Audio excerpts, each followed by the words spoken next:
comigo, por favor, no livro de Hebreus, carta aos Hebreus, capítulo de número 9. Aleluia. Tem corintiano aí hoje de novo? Glória a Deus, um abraço para vocês. Aleluia. Aleluia, né? Os caras se escondem, né? Brincadeira, irmãos. São Paulo está vivendo dias gloriosos, né? Então a gente tem que aproveitar. Aproveita quando está no tempo bom. Amém? Tempo de vaca gorda. Aproveita, irmão. Tem que aproveitar. Tem que zoar enquanto pode. Eu sou São Paulino, vai não. Flamengo era quando meu pai tentou me convencer. Ele conseguiu o Anderson. O meu irmão antes era São Paulino. Diego. Eles tentaram me convencer, mas eu não.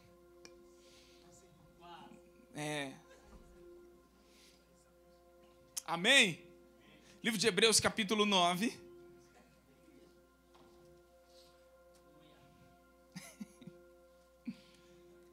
Irmãos, essa mensagem, ela já foi ministrada, não sei, tentei buscar aí se já tem 1 ano, se já tem 2 anos, 6 meses, eu não sei. Eu tentei buscar até lá no YouTube da igreja, mas eu não consegui. Mas, na verdade, há anos atrás, ou ano, não sei, eu preguei uma mensagem sobre guiados pelo Espírito de Deus. E eu pretendo voltar a falar um pouco sobre isso. Tem muito a ver com o que nós estamos ministrando nesses dias sobre o Espírito Santo. E eu tenho achado muito importante a gente voltar e repetir, lembrar algumas coisas, que isso vai ser saudável para esse tempo. Amém? E essa mensagem, o tema dela é conhecendo o ambiente de adoração. Nós vamos falar sobre o tabernáculo. Então nós vamos hoje... eu lembro que quando eu ministrei ela foi uma mensagem extensa. Amém? Bem extensa. Então eu peço para você muita paz no seu coração,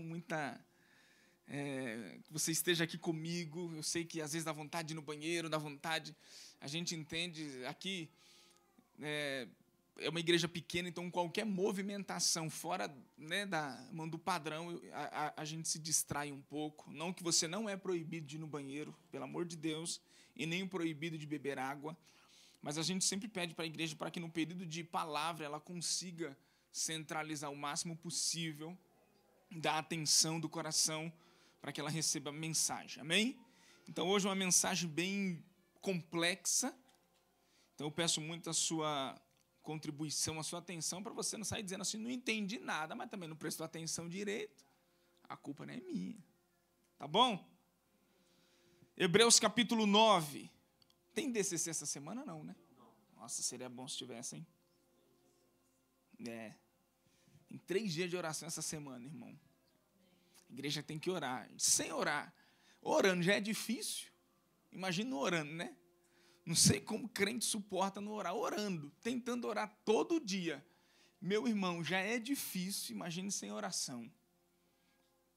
Então olha para o seu irmão, olha para ele e fala assim, irmão, estou olhando para você assim.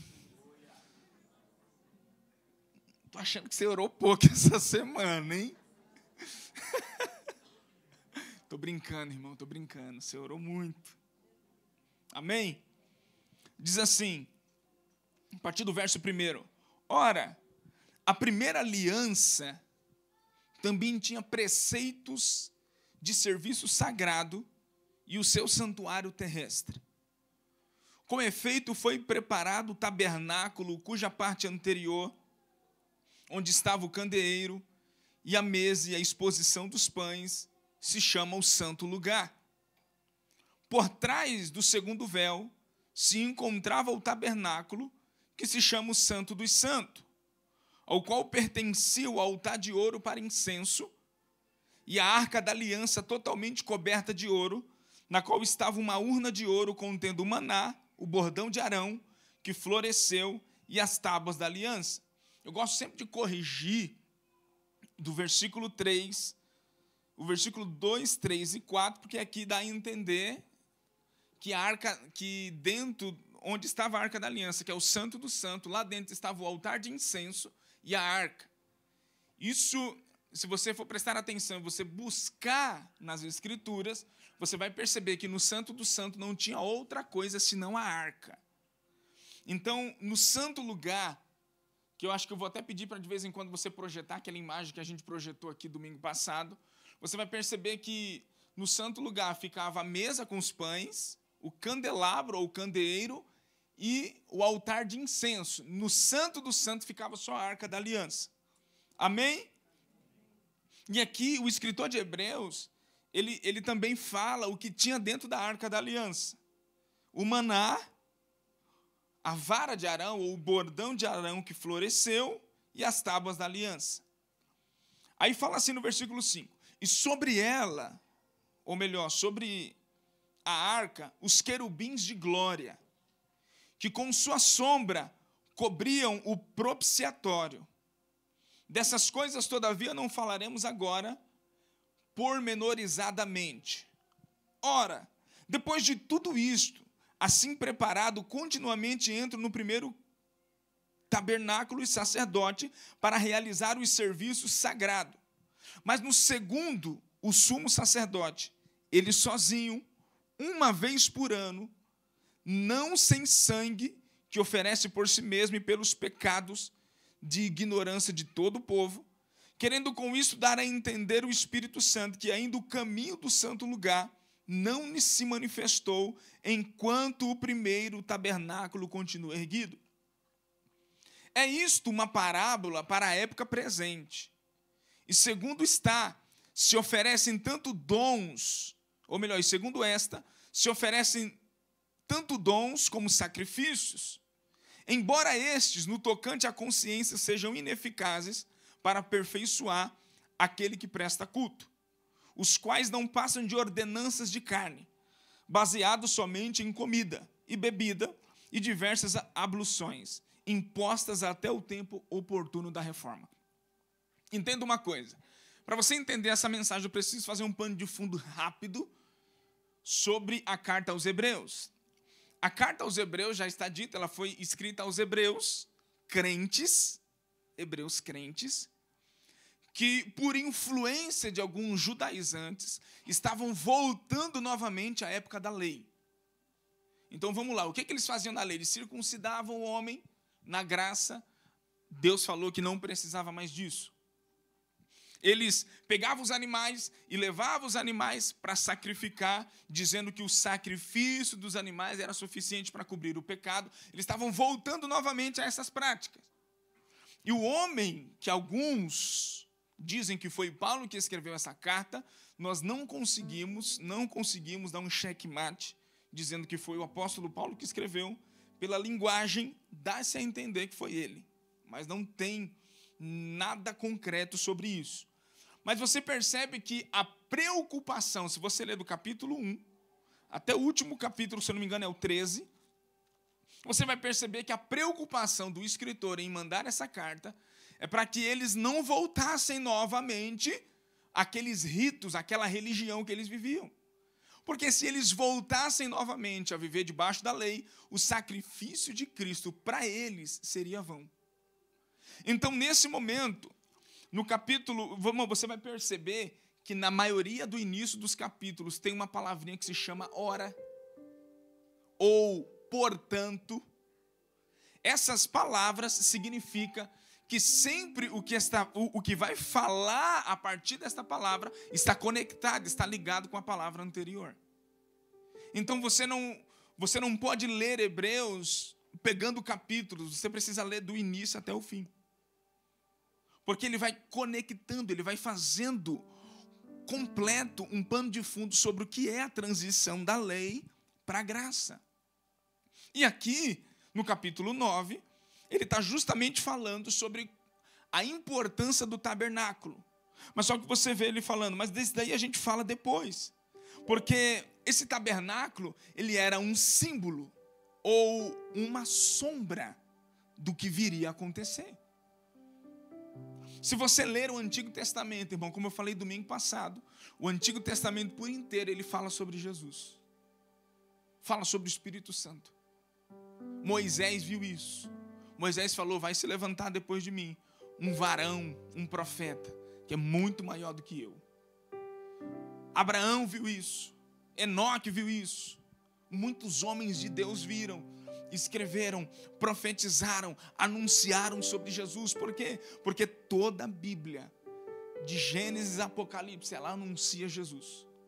O Antigo Testamento, a mesma coisa. Cada sacrifício que aqueles homens praticavam, aquilo representava o Cordeiro, representava o Cristo, representava a vinda de Jesus, o sacrifício de Jesus.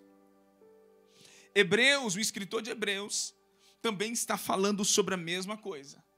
Ele está anunciando, falando agora do tabernáculo, e dizendo que o tabernáculo carrega a imagem do próprio Cristo. Que o tabernáculo carrega a imagem do próprio Cristo. E eu vou te falar uma coisa, irmãos. Se você dedicar tempo, se você se dedicar em estudar sobre o tabernáculo, está lá em Êxodo, está lá em Levítico, sobre toda a movimentação do Pentateuco, se você estudar sobre isso, você vai ver qual a importância que tem de tudo aquilo que Deus pediu para o povo. Primeira coisa que me impressiona na construção do tabernáculo foi quando Deus falou assim para Moisés: Moisés, até uma mesa dessa tem uma medida. Até o pano que você vai pôr sobre a mesa tem uma medida. E a Bíblia fala que centímetros por centímetros, Moisés, ele obedeceu tudo quanto Deus falou, sem colocar 1 centímetro a mais e nem a menos. Ele efetuou tudo conforme Deus pediu.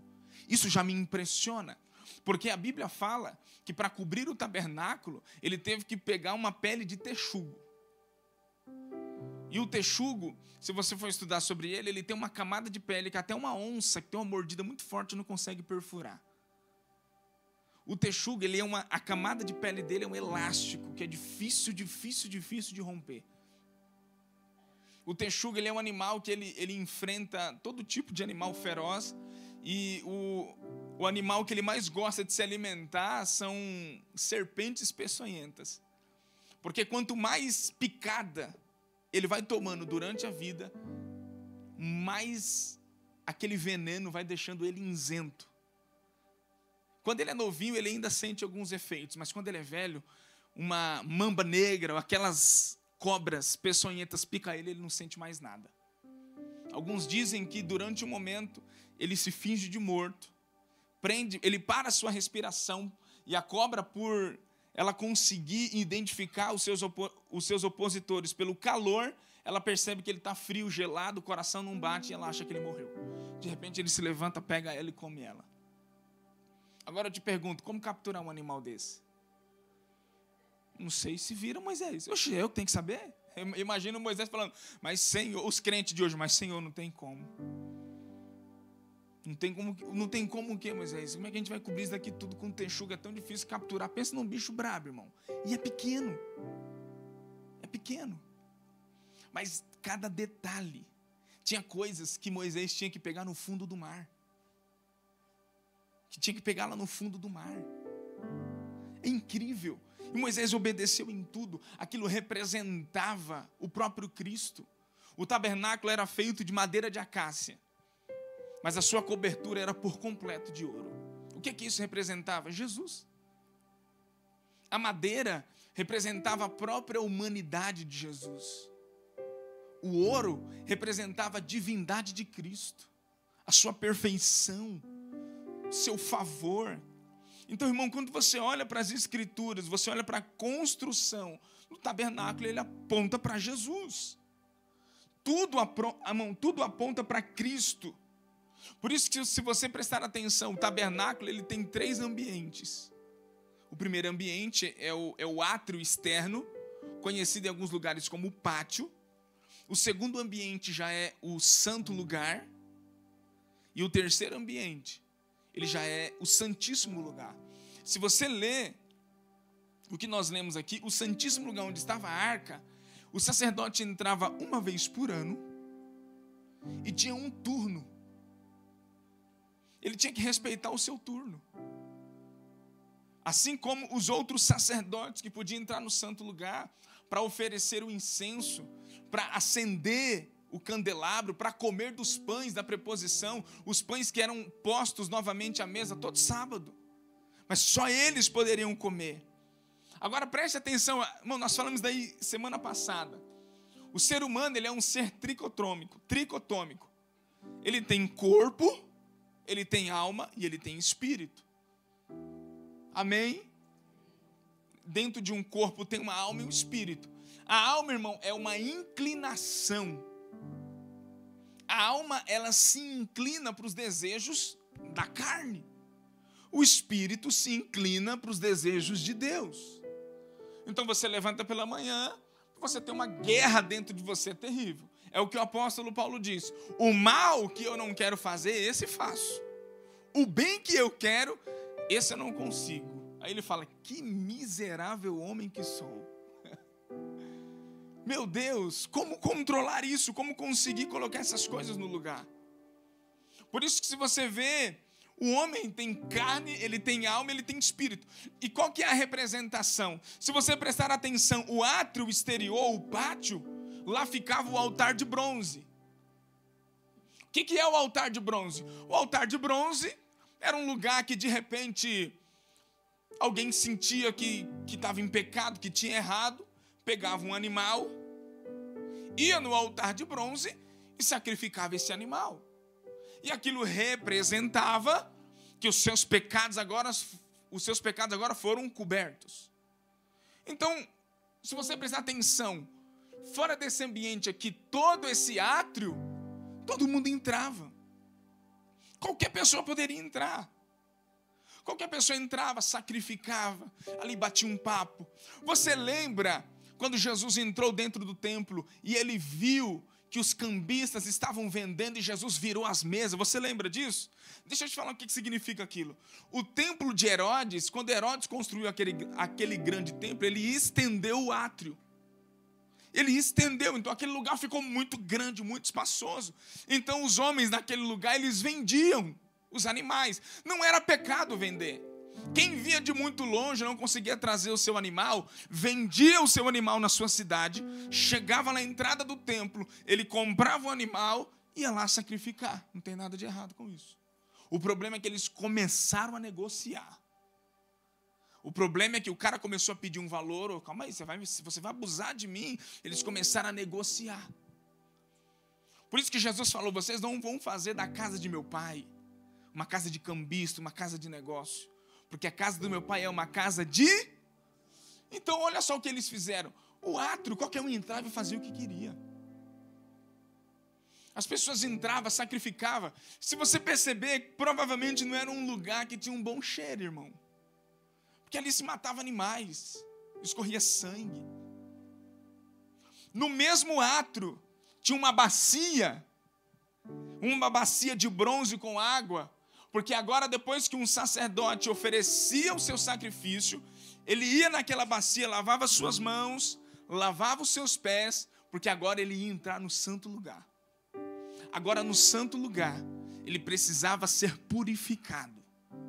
No santo lugar, ele não poderia entrar de qualquer forma.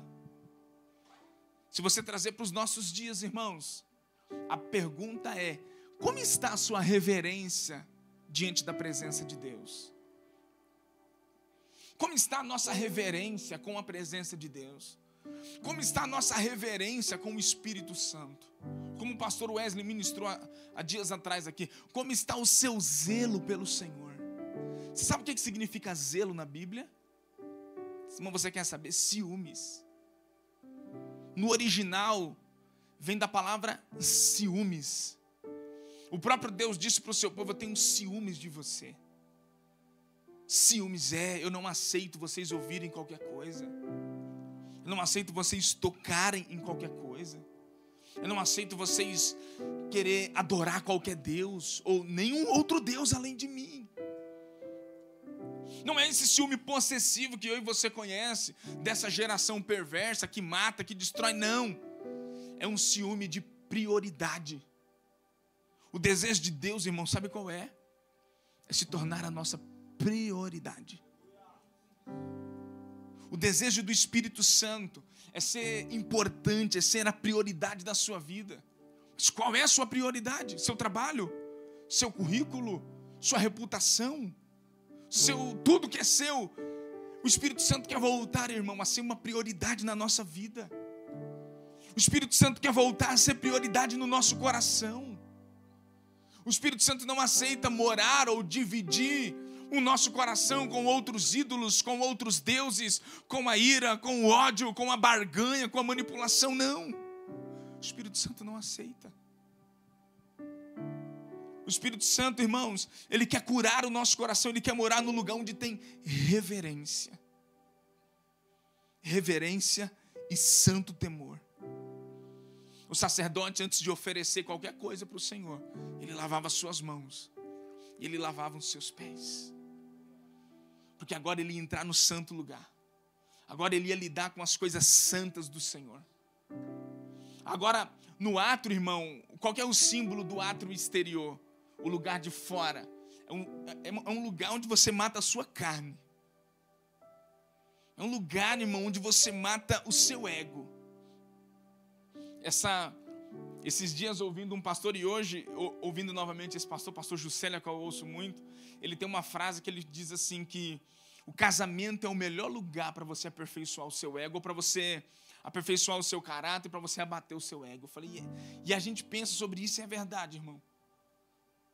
E hoje a gente estava lá sentado ouvindo, rapidamente na hora do almoço, foi questão de 5 minutos, aquele cara deu 3, 4 palavras, que parecia que ele veio na minha cara, e fez assim, ó, pá, pá, pá. Eu falei, meu Deus do céu, ainda brinquei, falei, nossa amor, parece com você, né? Não, eu falei, nossa amor, tá falando para você, mas não era, irmão, não era.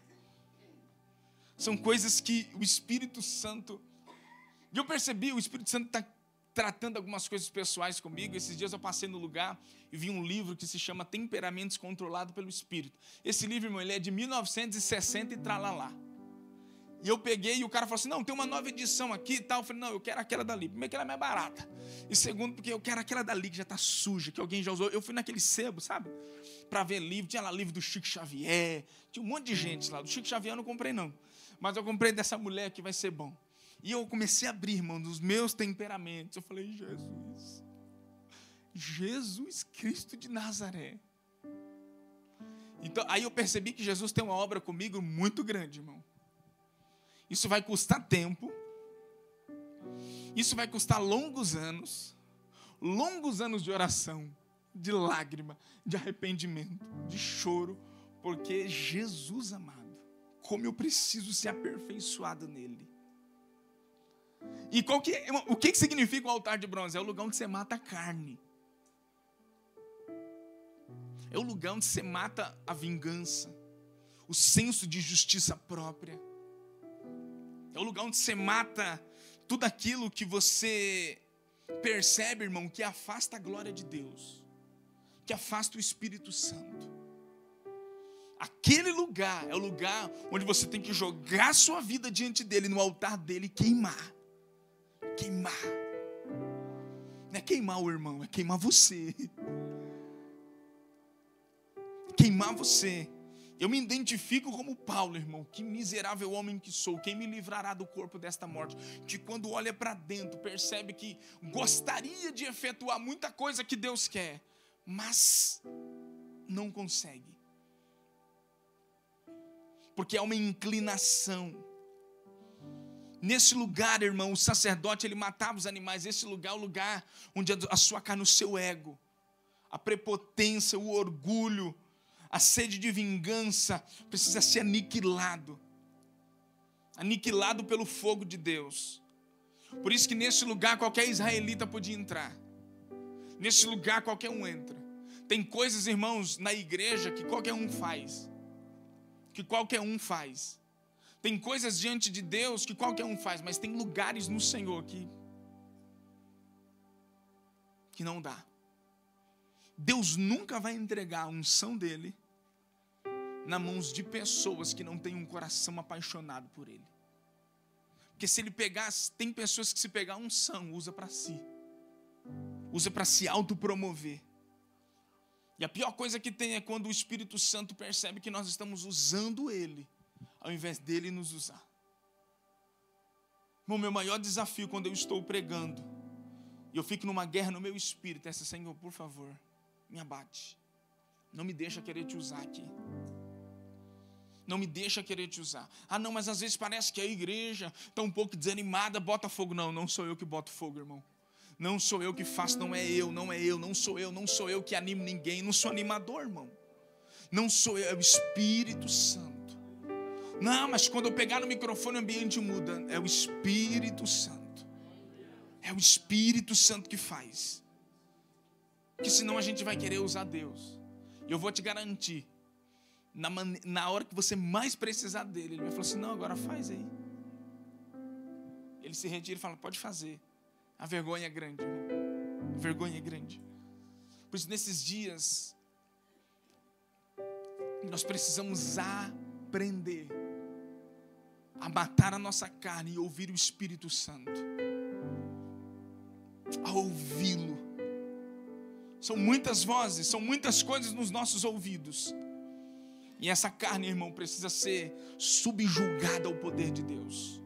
Você não vai conseguir romper com isso se o poder de Deus não vir sobre você.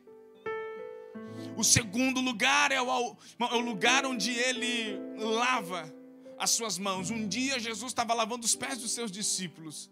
E quando Jesus foi lavar o pé de Pedro, Pedro mostrava sempre uma santidade, um entendimento maior que todo mundo. E Pedro pula e fala assim, não, Senhor, que isso? Eu não sou digno do Senhor lavar os meus pés. Que isso? Jesus falou assim, Pedro, se eu não lavar os teus pés, você não tem parte comigo. Aí Pedro, sempre exagerado, falou assim, então tá bom, não lava só os meus pés, lava meu corpo inteiro. Jesus falou assim, não, Pedro, calma. Calma, Pedro, também não é assim. Jesus foi e lavou os pés de mão de Pedro. Por quê? Porque Jesus falou, vocês estão limpos pela palavra. A purificação, irmão. Tem coisas na nossa vida que é purificada com água. Mas tem coisas na nossa vida que é purificada com fogo. E daí está lá em Números. Tem hora que Deus vem e lava você com água. Mas tem hora que uma fornalha cai bem.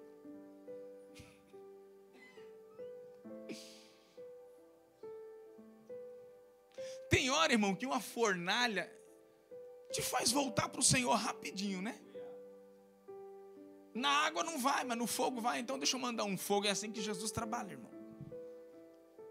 É assim que Ele trabalha.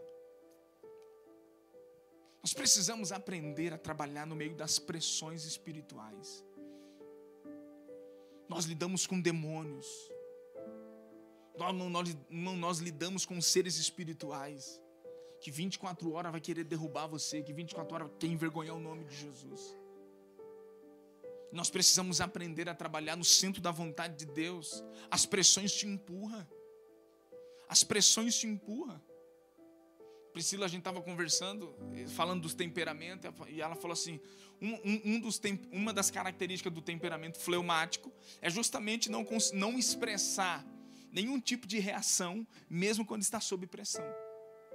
E eu me lembrei de algo, não sei se meu pai vai lembrar.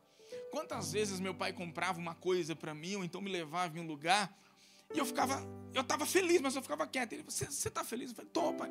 É porque você não fala nada, né? É porque você não fala nada. Eu falei, não, mas eu estou feliz.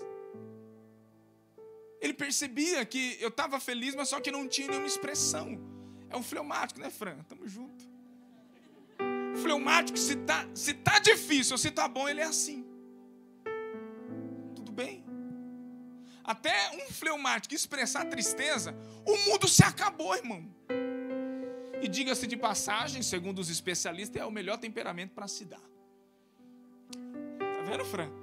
Eu digo para você, nós é ruim, mas não é nem tanto. Então, irmãos, uma das características é sobre pressão, lidar com aquilo que tem que ser, da maneira que tem que ser, do jeito que tem que ser, conforme a vontade de Deus. Mas cuidado com o fleumático, Fran, porque senão a gente se acomoda no ambiente e ninguém tira a gente do lugar. A gente fica passivo. Então você percebe como que nós precisamos, como que muitas vezes um foguinho faz bem, como que muitas vezes uma provinha faz bem. Que isso, pastor, você não conhece minha vida. Se você não soubesse, já tem anos que eu estou nessa prova, então tem alguma coisa de errado, irmão. Prova é processo, não é moradia. Deserto é um lugar que você passa, não é que você mora. Não, mas já estou anos nessa prova, então vai buscar um pouquinho o Senhor, que talvez já chegou o tempo de você sair desse lugar, você que está se submetendo a esse ambiente. Ou então você está vivendo alguns momentos até de muita tranquilidade, a ponto de você não conseguir mais se arrepender das mentirinhas que você fala, a ponto de você não conseguir mais perceber que algumas coisas ofendem o Espírito Santo, mas você está tão bem, andando que você não percebe mais. Você não percebe mais que tem coisa sua que incomoda o Espírito Santo. O que tem que fazer, pastor? O Espírito Santo vem e te joga num fogo. Um empurrãozinho do Espírito Santo para dentro da fornalha, irmão. Às vezes faz bem. Que Deus é esse? É o Deus que quando não te aperfeiçoa com água, te aperfeiçoa com fogo. Amém? Olha para você, irmão, aguenta aí que já fica bom. Assim, não dorme não, aguenta aí. Já fica bom. Quando o sacerdote agora, irmãos, ele oferecia o sacrifício, ele matava, ele ficava com o que nas suas mãos? O sangue sujo. O sacerdote ia na bacia. Olha, a bacia, quando ele olhava para aquela água, o que refletia nele? O seu rosto, a sua imagem. Mas só que agora, quando ele colocava as suas mãos, que ele começava a se lavar, o que acontecia? Não aparecia mais o seu rosto, aparecia a sua sujeira. A sujeira que quando que ele se lavou, que ele foi lá naquela bacia, lavou os seus braços, lavou os seus pés. Aquela bacia tem uma representação profunda. Por quê? Porque agora o sacerdote vai entrar no santo lugar. É um nível mais profundo daquele ambiente, irmão.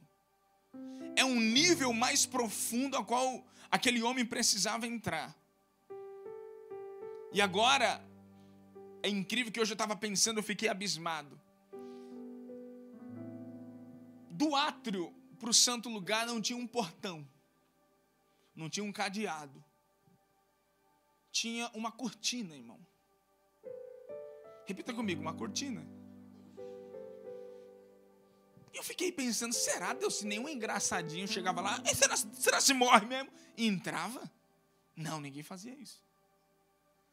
Porque estava dito que se alguém entrasse nesse lugar, que não era sacerdote, ainda que fosse sem permissão, ele morria. Então as pessoas tinham o quê? Reverência. Temor.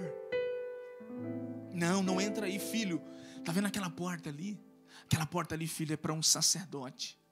Quando você entrar, você só pode entrar naquele lugar quando você for chamado por Deus para aquilo. Tá bom, mãe. Então o filho crescia como? Como que o menino crescia? Com temor no coração, com zelo. Não precisava pôr cadeado. Não precisava pôr uma porta dizendo não entre. Porque tinha temor no coração. Nos nossos dias, irmãos, se a gente não pôr cadeado nas coisas, nem a gente mesmo se controla. Se não tomarem o celular da nossa mão, a gente se descontrola. Não estou falando das crianças, não. Se o Espírito Santo não vir de forma pesada e dizer assim, ei, você já está horas nisso aí, vem buscar minha presença, a gente nem, a gente extrapola. Por quê? Nos falta temor no coração. Ouvimos pessoas, ouvimos internet, ouvimos tudo, mas os nossos ouvidos para o Espírito Santo estão um pouco tapados, irmão. Está um pouquinho fechado. E nós não conseguimos mais ouvir o Espírito Santo. Na verdade, gostamos mais de ouvir homens, pessoas, do que o Espírito Santo. É mais fácil pegar um livro de alguém, ouvir a pregação de alguém, mas aquele alguém demorou 15 anos para construir aquela ideia daquele livro. Aquele irmão demorou não sei quantos anos. Eu estou lendo um livro do Benny Hinn, e ele começou a falar sobre algo, ele falou assim, eu demorei anos para entender isso. Eu falei, meu Deus, e eu então? Quanto tempo eu vou demorar para compreender isso? Porque é mais fácil você ligar para alguém, você ir ao encontro de alguém e falar, ei, me ajuda isso. Não estou dizendo que você não possa fazer isso, mas você está terceirizando o relacionamento com Jesus. Você está procurando um cúmplice para a sua fraqueza, para os seus desânimos. Não estou dizendo que você não pode procurar um pastor, um líder que te ajuda. Pelo contrário, procura alguém que vai te dar uma direção. Qual que é a direção que você dá, pastor? Ei, irmão, vem aqui. Vai ouvir o Espírito Santo. Minha palavra não é absoluta. Nós precisamos ensinar as pessoas a ouvir Deus.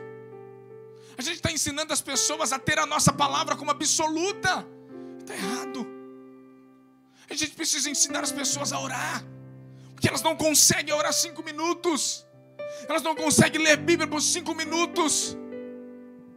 E elas querem viver um avivamento, querem viver o sobrenatural de Deus.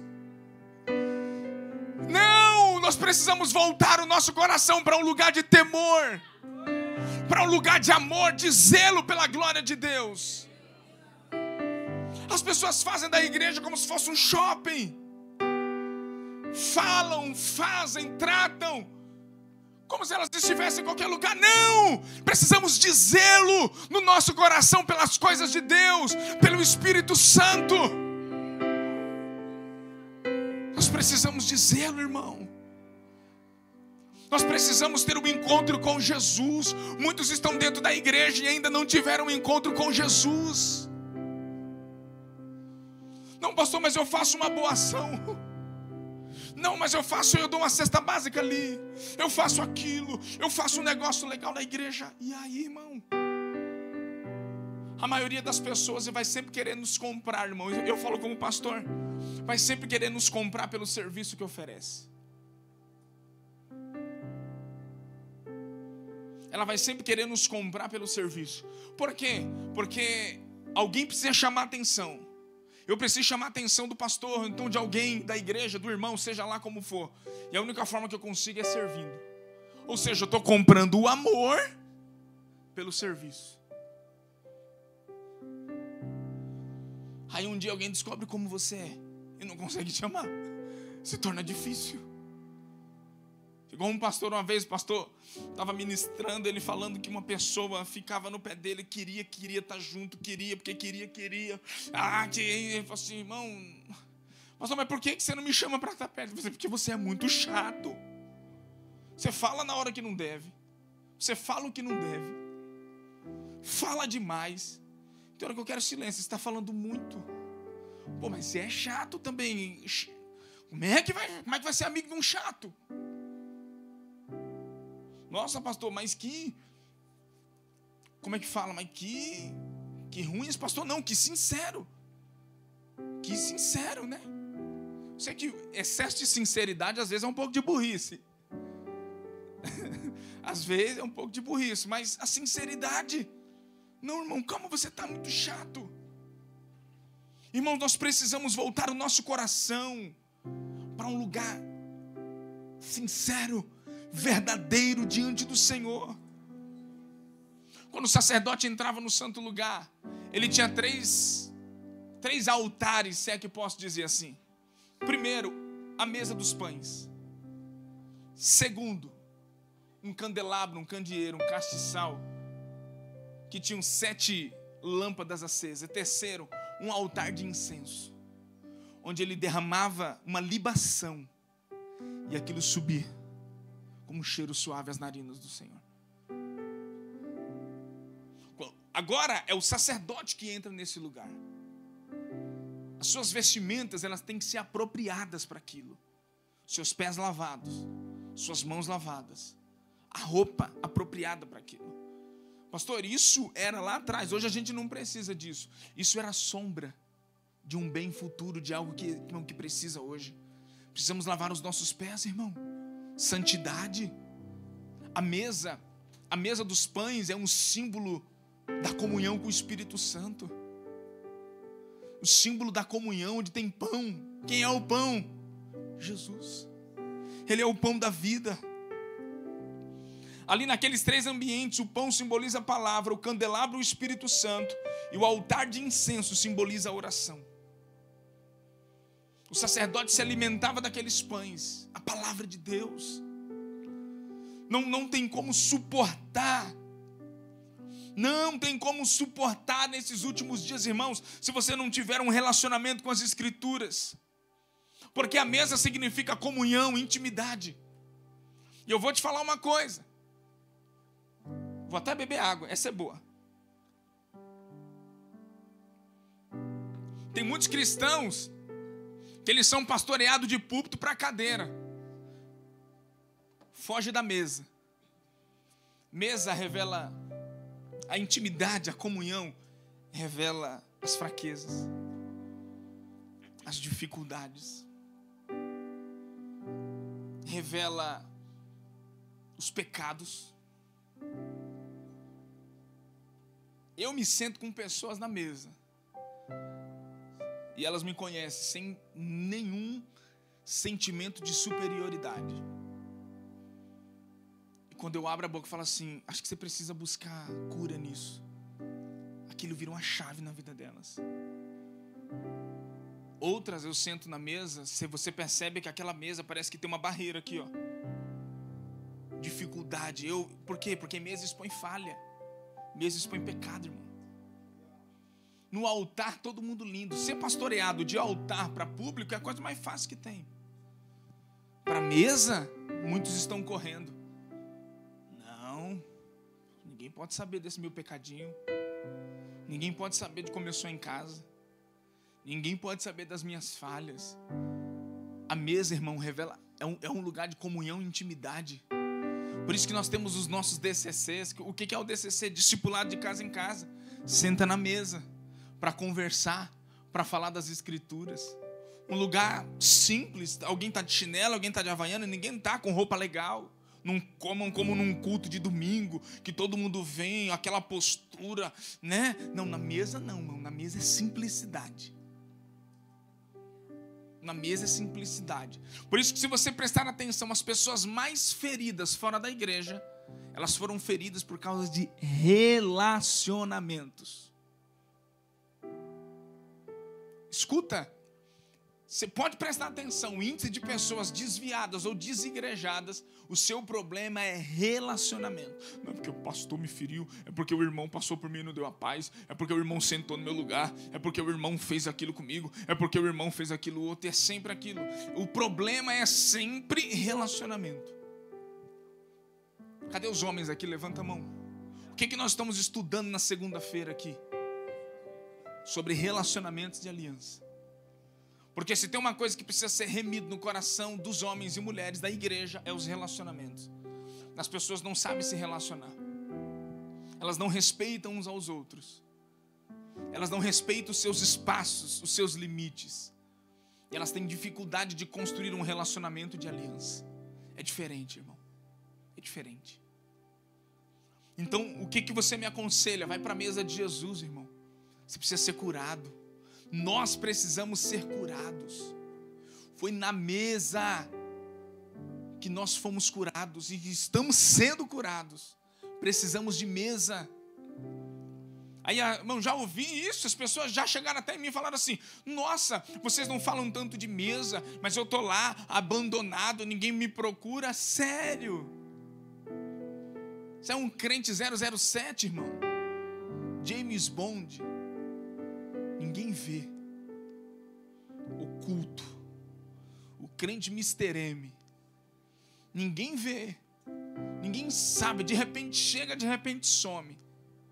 Meu irmão, de onde você vem? Igual, a pergunta que dá vontade de fazer é igual Jesus.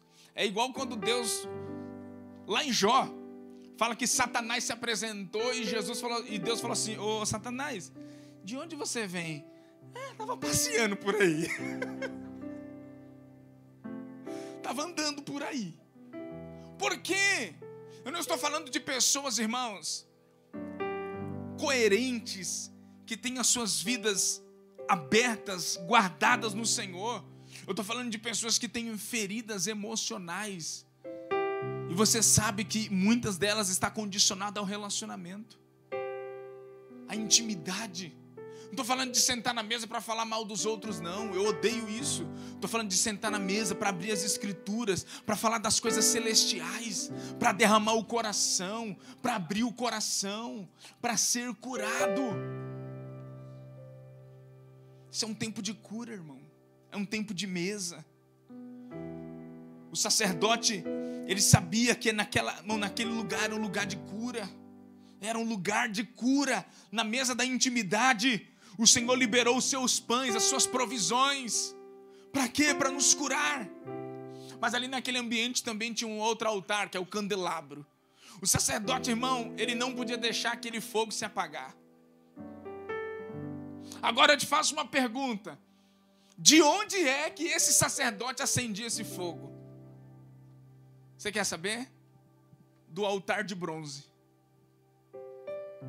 Se o fogo do candelabro ou do altar de incenso se apagasse, ele não podia sair de dentro do átrio. Não podia. Era pecado. Se ele saísse de dentro desse espaço e buscasse em casa, deixa eu ir lá em casa, acabou um isqueiro, deixa eu ir na casa do vizinho pegar para me acender, ele morria. Pastor, ele morria? É, ele morria. Nossa, pastor, Deus mudou, né? Hoje ninguém morre mais. Eu conheço um monte de gente que não se firma mais. Que ela perdeu paixão pela presença de Deus. Perdeu paixão pelas coisas de Deus. Que ela não chora mais diante do Senhor. Quando chora é de angústia. Quando chora é de tristeza, de ira, de raiva. Mas não se quebranta mais para o Senhor. Não tem mais lágrimas nos olhos. Não tem mais paixão pelas pessoas à sua volta. Sabe o que aconteceu? Ela morreu. Está um corpo ali. Mas ela perdeu a essência do Espírito. Perdeu a essência do Espírito. Por quê? Porque pegou fogo estranho, irmão. O fogo de fora é considerado fogo estranho. Por isso que o sacerdote, aí está lá em Levítico 24, capítulo 1, Êxodo 27, o 20 e o 21. Quem era encarregado de acender as lâmpadas toda manhã, de manter o azeitinho fresco, as lâmpadas acesas, era Arão e seus filhos, Nadab e Abiú. E foi justamente eles que morreram. Eles tinham que manter a lâmpada acesa, o fogo aceso. O candelabro simboliza os 7 Espíritos de Deus, que está lá no livro de Isaías, capítulo de número 11. E eu gostaria que você lesse comigo rapidinho.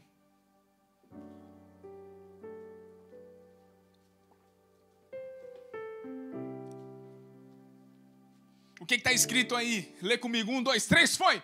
Repousará sobre ele o Espírito do Senhor, o Espírito de sabedoria e de entendimento, o Espírito de conselho e de sabedoria. Isso. O Espírito de conhecimento e de temor do Senhor. O que está aqui? O Espírito do Senhor, a haste do meio, não é? O Espírito do Senhor. Depois vem de um lado o Espírito de sabedoria e de entendimento. Depois a outra, aqui um trem aqui, ó. Esse braço meu aqui é meio ruim, mas vai. Tá vendo isso? É um candelabro, um candeeiro. Tá vendo aqui que ele tinha esses lugares para depositar um azeite e manter o fogo aceso? Isso daqui é pequeno. Mas olha isso que lindo. Aqui tem uma representação dos 9 dons espirituais, das castanhas, se eu não me engano, as castanhas que tem aqui. Que outro dia a gente fala sobre isso, que precisa falar também. Mas ó, essa haste do meio, o espírito do...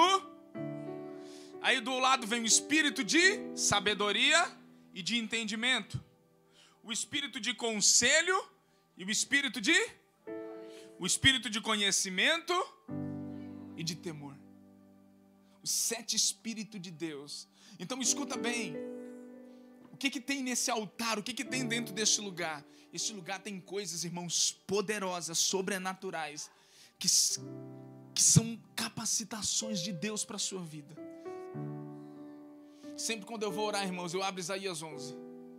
E eu oro. Senhor, derrama sobre mim o Espírito do Senhor. Derrama sobre mim o Espírito de fortaleza, de conhecimento, de entendimento e o Espírito de temor do Senhor. Eu tenho feito um propósito com Deus, irmão, de orar dentro do tabernáculo. Espiritualmente, de orar em cada lugar, gastar um tempo orando em cada lugar desse.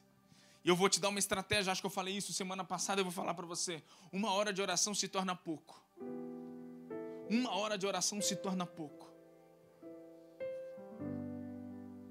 1 hora de oração se torna pouco, porque nós temos milhares de motivos para orar. O Senhor precisa aumentar as nossas medidas, irmãos. O Senhor precisa aumentar essas medidas na nossa vida. O candelabro significa a presença do Espírito Santo. O fogo do Espírito. A unção do Espírito. Você não consegue fazer muita coisa, você não vai conseguir se você não tiver a unção do Espírito te capacitando. O próprio Jesus necessitou, precisou da unção, do Espírito para isso. Dentro daquele mesmo ambiente tem um altar de incenso. O altar de incenso é a oração. O altar de incenso é a oração. O Salmo de número 141, versículo 2, ele fala assim: seja a minha oração como um incenso diante de ti, e o levantar das minhas mãos como a oferta da tarde. Você tem dificuldade de às vezes levantar a mão na igreja para adorar? Olha aí, irmão, é bíblico. Talvez você acredite que Deus não é digno do seu levantar de mãos. Talvez você acredite que Deus não é digno de você estar aqui e vibrar na adoração, levantando as mãos, pulando, celebrando, gritando ao nome dEle. Mas deixa eu te falar, Ele é digno. Ele é digno, irmão, creia nisso, Ele é digno. O salmista fala: seja a minha oração como um incenso diante de ti. Deus, Ele recebe a adoração como um cheiro suave. Nesse lugar existem expressões de adoração ao Senhor. Por isso, irmãos, aumente essas medidas no seu coração. Aumente as medidas do fogo de Deus no seu espírito. Mas deixa eu te falar, esse fogo não se busca lá fora. Esse fogo não se busca. Não adianta você buscar um pouquinho de fogo no pastor fulano, um pouquinho de fogo no pastor ciclano, porque eles serão só uma faísca na sua vida. Deixa eu te falar, a oração é repetitiva. É aquele lugar sempre que você olha e fala assim: meu Deus, vou ter que pegar minha Bíblia, sentar ali naquele lugar e orar de novo, ler Bíblia de novo. Isso é entediante, a tua carne não suporta isso. Mas deixa eu te falar uma coisa, é esse ambiente que te alimenta. Eu sempre disse isso, irmãos, e eu vou falar para você. Às vezes as pessoas querem se animar com muitas outras coisas, mas elas não têm paixão pela oração e pela presença de Deus e pela palavra do Senhor. Elas são frias. Seus corações são como uma lenha úmida. É difícil de pegar fogo. Seus corações é uma lenha úmida. É difícil de pegar fogo. Por quê? Porque elas não oram a semana inteira. Elas não pegam na Bíblia a semana inteira. Elas vão à igreja simplesmente para dizer assim: eu vim aqui receber uma palavra. Você não veio receber, você veio entregar.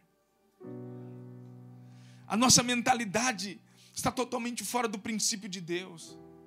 Você não veio receber, você veio entregar.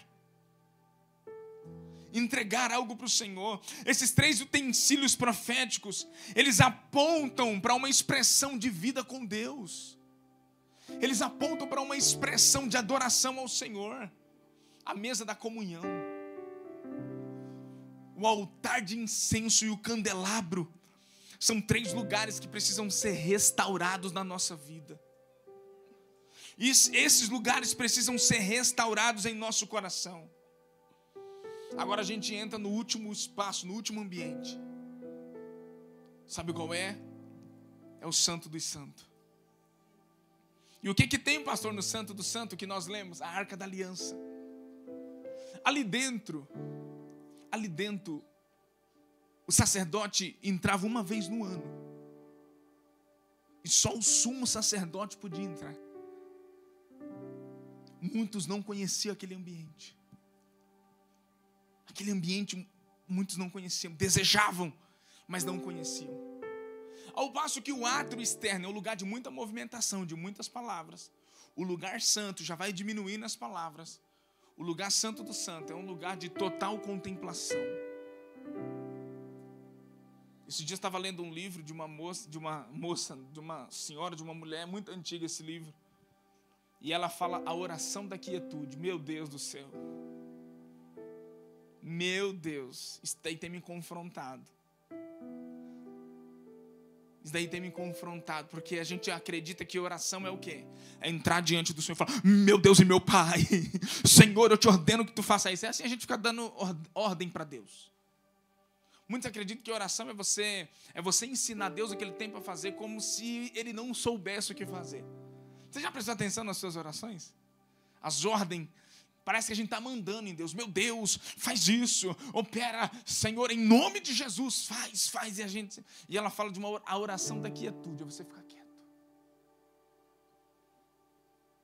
cara não aguenta, não consegue ficar quieto. Não é quieto pensando no que vai fazer, é conectado. Isso tem me confrontado, irmão. Não consigo ficar horas ainda quieto na presença de Jesus. Para quê, pastor? Para ouvi-lo. Para ouvir o Senhor. Nós estamos vivendo uma vida, irmãos, e nós temos dificuldade de ouvir o Espírito Santo. Porque nós não conseguimos ficar quietos na presença dele, em lugar de contemplação.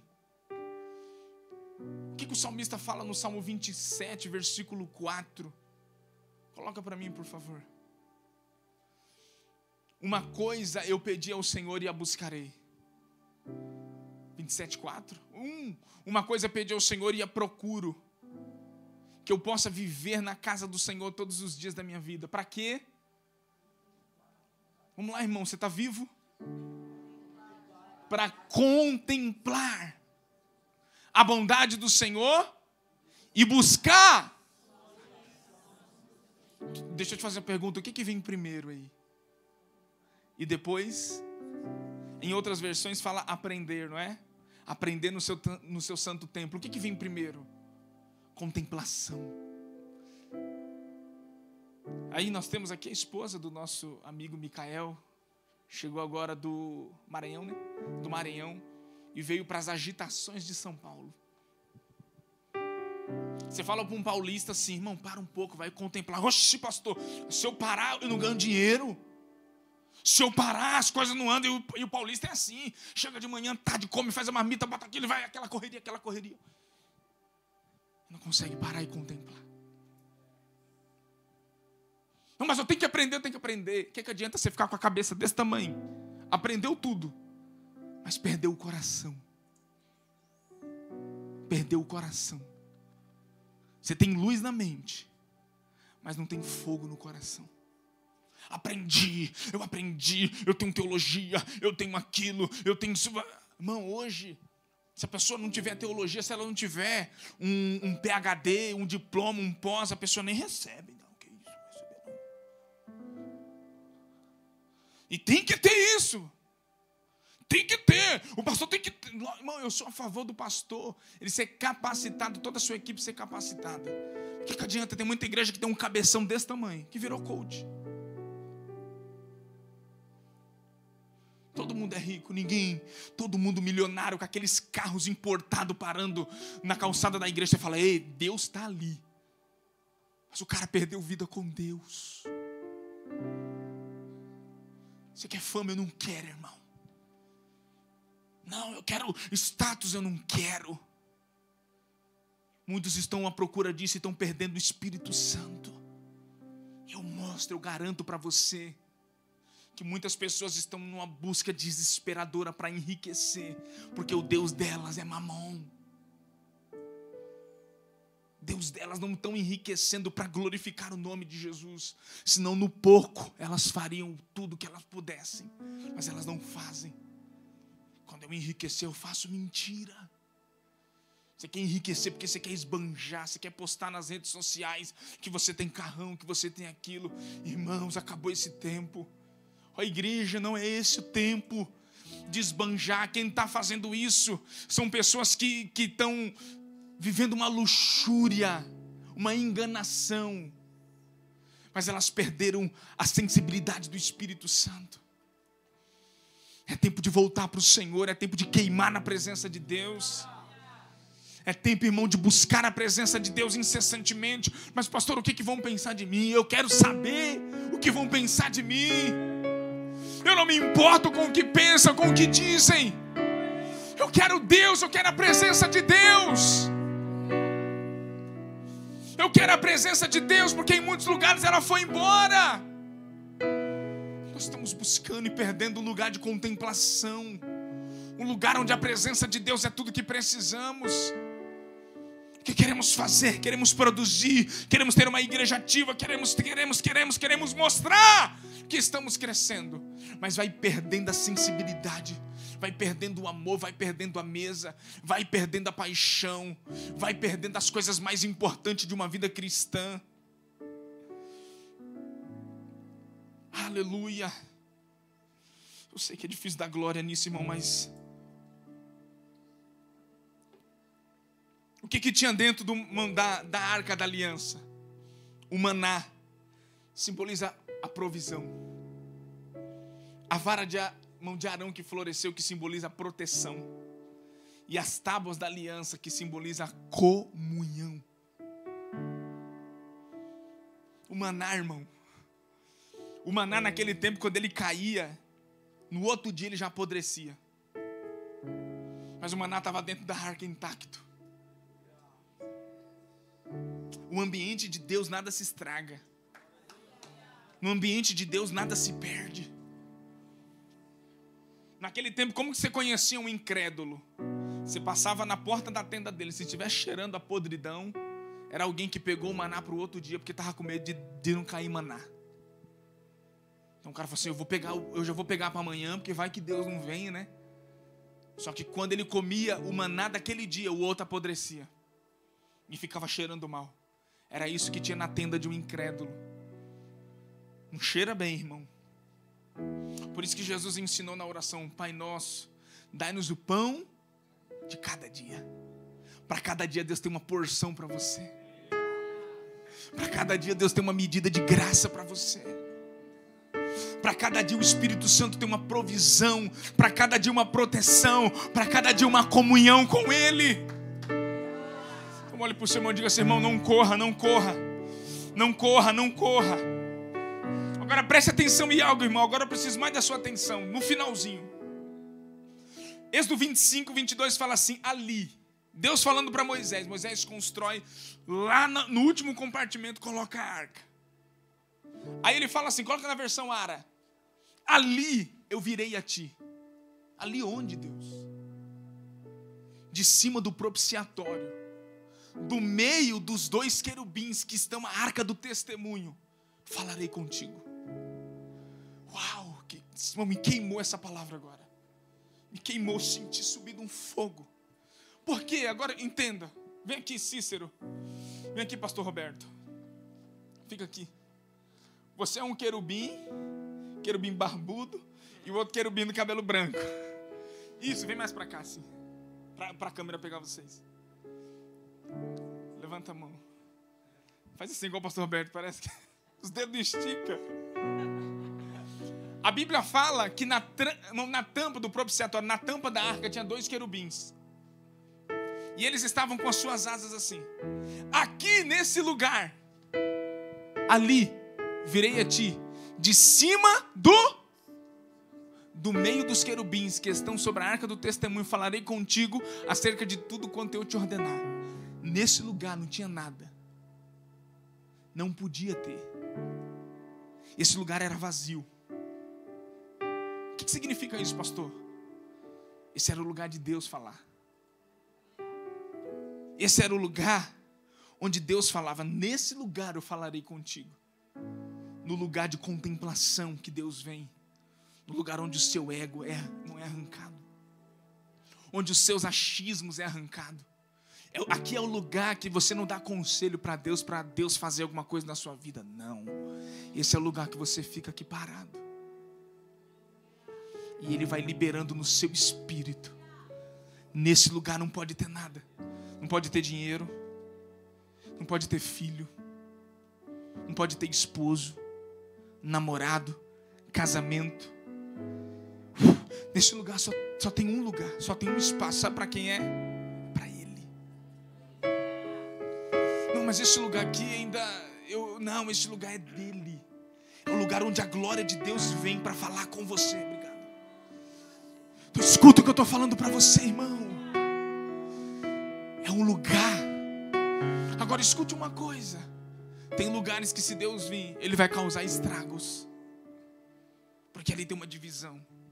Porque ali tem muitas coisas roubando, preenchendo o lugar de Deus. Ali está cheio de muitas coisas.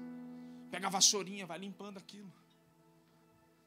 Não, mas eu acho que... Não. Vai orar. Não, mas Deus, eu penso que se o Senhor fizer... Não dá conselho para Deus, vai orar. Edward Baldes declara em seu livro Os Tesouros da Oração assim: quem não ora... Porque na verdade Edward Baldes ele recita a oração de Jonathan Edwards. E ele fala: aquele que não ora é rebelde. Por que ele fala isso? Porque quando eu não oro significa que eu não me importo com a opinião de Deus. E se você prestar atenção, nós oramos sempre depois de executar algo do que antes de fazer. Não sei se é só comigo. Eu oro muito pouco para executar. Agora, meu irmão, eu pago um alto preço orando, dizendo: Deus do céu, fiz errado. Se tivesse gastado mais tempo antes de fazer, teria feito da forma certa, do lugar certo. Porque, irmãos, estamos cheios. Esse é o lugar mais íntimo, irmão. O santo lugar onde Deus vinha era o lugar mais íntimo.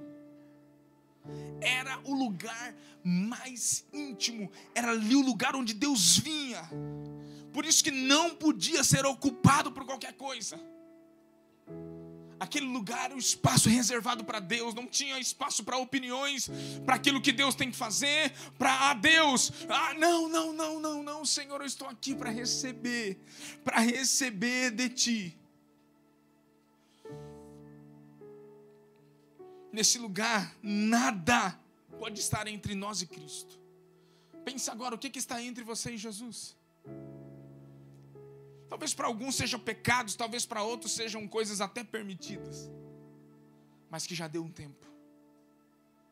Talvez para uns seja algumas dificuldades, talvez para uns sejam os seus títulos, o seu ego, a tua santidade, ou seja o que for. Mas algumas coisas te distraem. O lugar mais profundo do coração de Deus, na Bíblia, significa esse lugar. E Deus fala: eu virei naquele lugar. No pátio qualquer pessoa entra. Qualquer pessoa pode ir lá sacrificar. Mas aqui não. Aqui não. E eu fiz um teste. Eu orei mais de 1 hora, orando por cada altar desse. E eu fiquei decepcionado quando eu cheguei na arca. Comigo mesmo. Por que você ficou decepcionado, pastor? Porque é um lugar profundo. É um lugar profundo. Eu ainda estava cheio de algumas coisas. Por isso, irmãos, desculpa falar isso. As pessoas pregam dizendo: o véu foi rasgado. Qualquer um entra agora. Qualquer um pode entrar, pastor. O véu foi rasgado. É verdade. Qualquer um pode entrar. Desde que tem um desde aí. Pastor, o que tem que fazer para entrar nesse lugar? Eu não sei, irmão. Mas se naquele tempo aquilo simbolizava Cristo, e para entrar nesse lugar o sacerdote, o sumo sacerdote, de ano em ano tinha uma total reverência. Eu não acredito que eu vou entrar lá dizendo: Deus, cheguei em 5 minutos de oração. Sendo que o sacerdote levava 1 hora da entrada da entrada, o sacerdote levava 1 hora até chegar no santo lugar. E eu quero, com 5, 10 minutos de oração por semana, convencer Deus? Não. Eu sinto que o Espírito Santo está nos chamando para um lugar mais profundo, de um relacionamento mais intenso. Esse véu, irmão, era o que separava o povo. Quando realmente Hebreus fala: portanto, irmãos, temos plena confiança para entrar no lugar santíssimo pelo sangue de... Como que eu entro nesse lugar? Pelo sangue de Jesus. Você tem que reconhecer o sacrifício de Cristo. Você tem que ser perdoado e perdoar também. Não adianta você reconhecer o sacrifício de Cristo se você não perdoa. Qualquer um entra, pastor? Qualquer um, desde que esteja disposto a perdoar quem o ofendeu. Esteja disposto a amar. A ideia não é dizer que aquele lugar é impossível. A ideia é dizer: irmãos, vamos aumentar, vamos ter curiosidade, saber o que tem naquele lugar. Você já descobriu o que tem nos lugares profundos de Deus? Coisas valiosas, preciosas. Irmãos, um pastor falou algo comigo: o material do bronze é o mesmo material do ouro. A diferença é que o ouro é mais difícil de encontrar. Entende? Tem coisa que qualquer um faz, mas tem coisas que são pessoas que Deus tem chamado para uma medida, para um lugar de adoração, para um lugar de sensibilidade. Pastor, você pregando isso, qual é o seu desejo? O que você sente no espírito com respeito à igreja? É que o Senhor tem chamado a igreja para esse lugar de vida com Ele, para esse lugar de comunhão, para esse lugar de intimidade. É você pegar, irmãos, é você não negociar o seu tempo, é você não negociar o seu tempo com outras coisas, é você colocar na sua vida, na sua agenda, na prioridade do seu coração, que Deus tem um lugar ali. É isso. Não, mas agora ninguém me impede de entrar nesse lugar. Eu creio nisso, mas eu preciso acessar pelo sangue de Jesus. Preciso reconhecer o sacrifício de Cristo, o senhorio de Cristo. Todo mundo quer o Jesus Salvador, irmão. Ou se não, o Jesus Salvador todo mundo quer. Mas Jesus o Cristo, o Senhor, o Salvador todo mundo quer. Não, vinde a mim como estás, eu posso ir a Ele do jeito que eu quiser. Não. Se você pudesse vir do jeito que você quiser e permanecer do jeito que você quiser, não precisava de evangelho. Não. O Senhor nos chama para um lugar de cura, de milagre, de restauração. Nesse lugar não tem espaço para outra coisa, só para a glória dEle. Jesus o Salvador todo mundo quer, todo mundo tem, irmão. A foto dele, a tatuagem. Você evangeliza, a pessoa fala: não, mas eu tenho Jesus no coração. Tá, mas você tem o Cristo? O Cristo, o Cristo significa o senhorio dele. O senhorio. Por que muitas pessoas não conseguem abandonar os seus pecados, não conseguem lutar? Porque elas têm Jesus o Salvador, mas elas não têm um Cristo que domina sobre suas vidas. O governo dele sobre os seus sentimentos, sobre a sua mente, sobre sua língua, sobre suas emoções, sobre tudo. Não tem o governo dele. Por isso, irmão, nós precisamos conhecer o Cristo. A Bíblia fala que quando Paulo se converteu, ele teve um encontro com Jesus. Logo que ele se converteu, a Bíblia fala que ele ficou 3 anos na Arábia. Repita comigo, 3 anos. Só que a Bíblia não fala o que aconteceu ali, amém? Em Atos capítulo 9, você percebe que ele ficou 3 anos fora de Jerusalém e Damasco, ficou 3 anos na Arábia, mas não se diz o que aconteceu ali. Mas agora a mensagem de Paulo muda. Você quer ver isso? Eu posso mostrar para você rapidinho? Você aguenta ainda mais 40 minutos? Livro de Atos, capítulo de número 9, verso de número 20.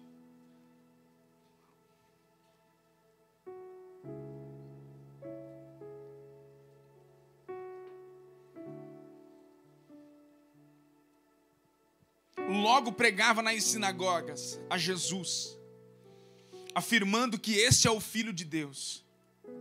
Ora, todos os que o ouviam estavam atônitos e diziam: não é este o que exterminava em Jerusalém os que invocavam o nome de Jesus? E para aqui veio, precisamente com o fim de os levar amarrados perante os principais sacerdotes? Irmão, você imagina um cara pregar e ele ser descredibilizado, se é que diz assim, descredibilizado pelas pessoas. O cara pregando, e é você? Não é você que antes estava perseguindo, agora quer pregar? Vá para lá, rapaz. Era isso que Paulo sofria. Paulo viveu um dos maiores anonimatos da sua vida. E Paulo, irmãos, era um dos homens mais centrados, inteligentes, teólogo, fariseu de primeira classe, doutor de primeira classe. Paulo chegava no lugar na sinagoga, primeira cadeira, vem aqui, meu amigo, senta aqui. Agora, quando ele chegava no lugar, some. Eita, batendo o orgulho de Paulo. E olha só, Saulo, porém, você percebe que aqui é um intervalo. Do versículo 21 para o versículo 22 é um intervalo. Saulo, porém, mais e mais se fortalecia e confundia os judeus que moravam em Damasco, demonstrando que Jesus é o Cristo. Decorrido muitos dias, os judeus deliberaram entre si tirar-lhe a vida. Como que você percebe isso, pastor? Em Gálatas capítulo 1, versículo 17, o apóstolo Paulo, aí é onde ele fala que ele ficou 3 anos na Arábia.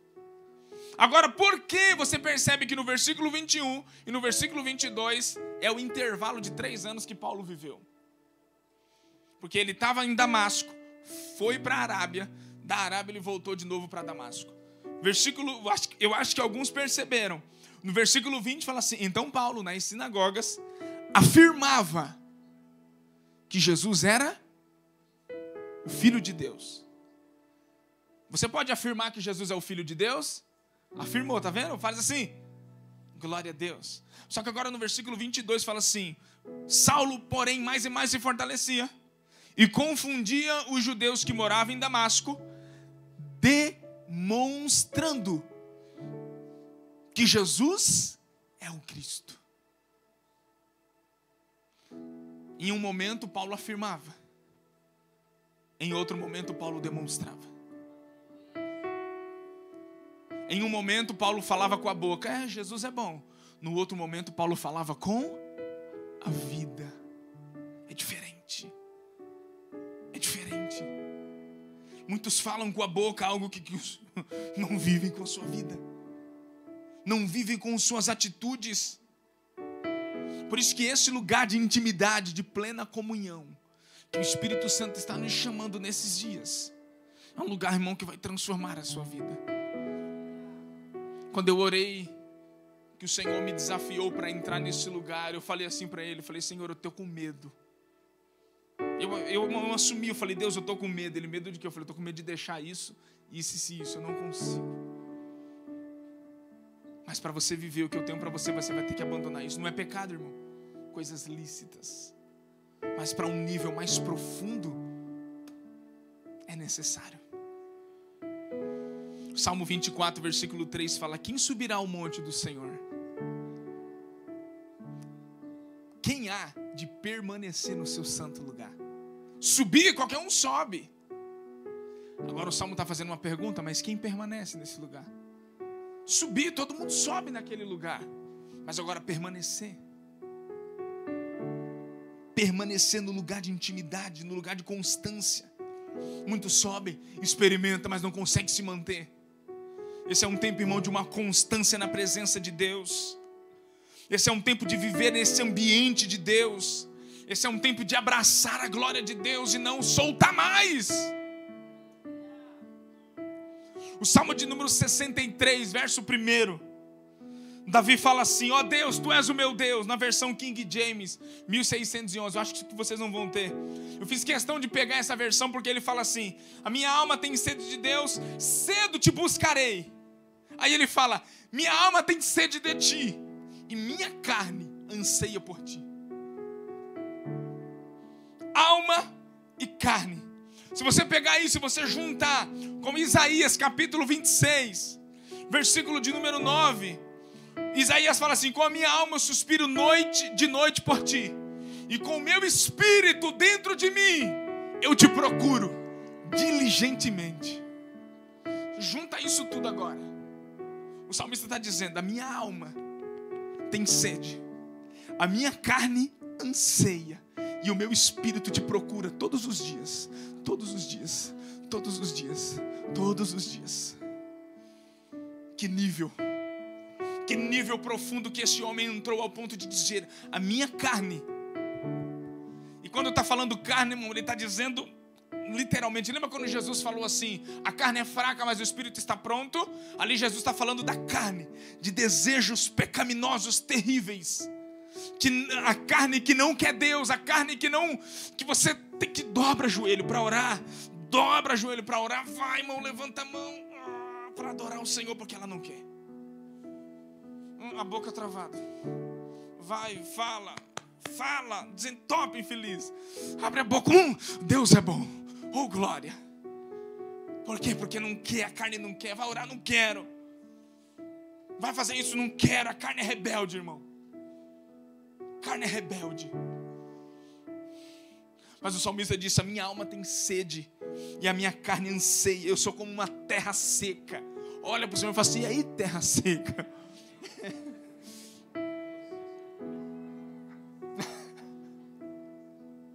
Olha para o Senhor e fala assim: e aí, terra seca? O salmista disse: sou como terra seca, sedenta por chuva. Esse é tempo, irmão, eu sinto um barulho de chuva, como disse o profeta.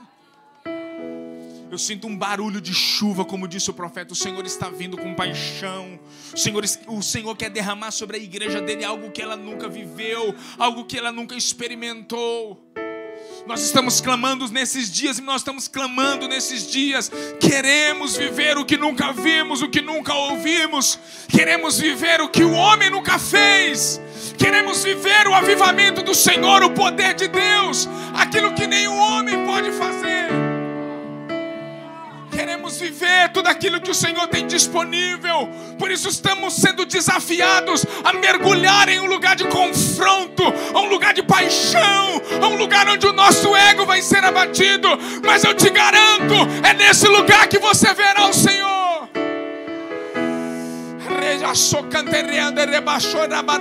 Levante suas mãos. Levante suas mãos e chame por Ele. Levante suas mãos e diga: Espírito Santo, eu quero a Tua presença. Espírito Santo, eu quero a Tua presença. Espírito Santo, eu anseio por Sua glória.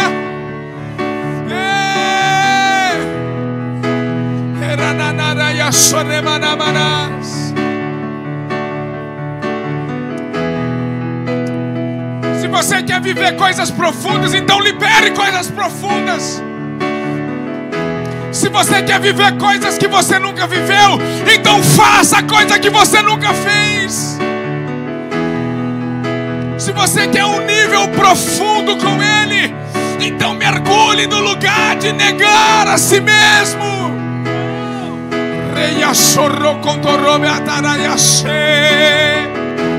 Espírito de Deus, Espírito de Deus, submeta a sua alma, submeta a sua carne. Procure Deus, procure Deus, procure Deus.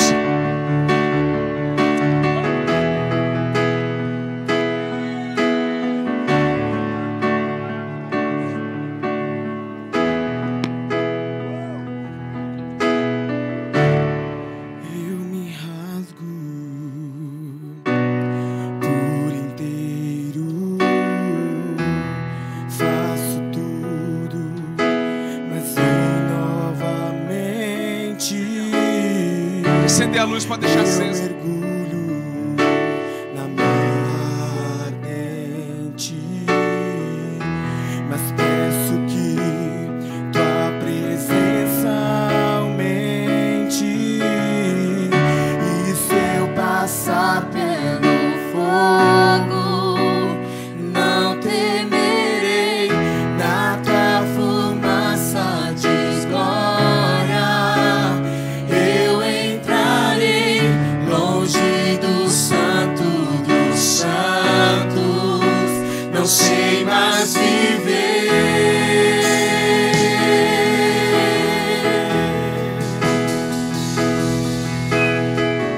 E se eu passar pelo fogo, não temerei. Na Tua fumaça de glória eu entrarei, longe do Santo dos Santos. Não sei mais viver.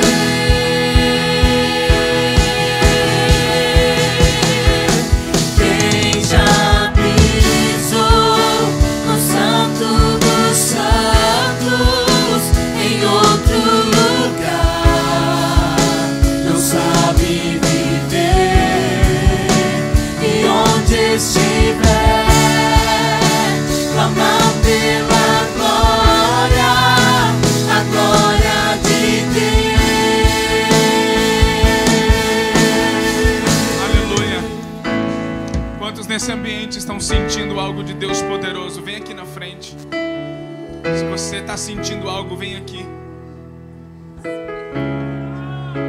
na frente. Se você está sentindo que o Senhor está liberando no seu espírito uma porção, isso, vem aqui. Venha, pode vir.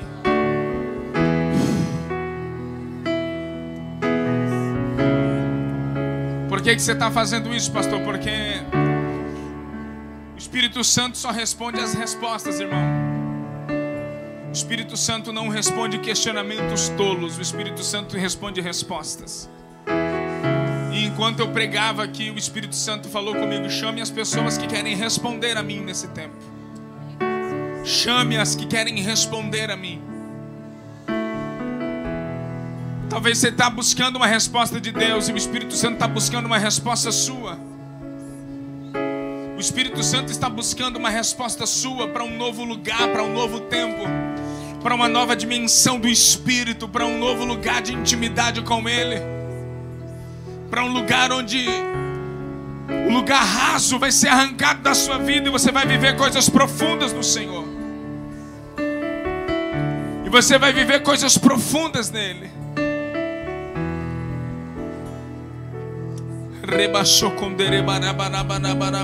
Dê uma resposta, Wallace.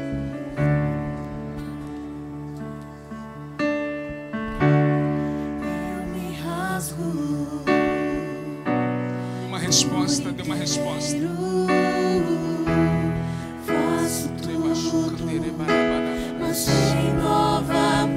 Batera, pode vir, não começa do início não, vem todo mundo junto, vamos lá.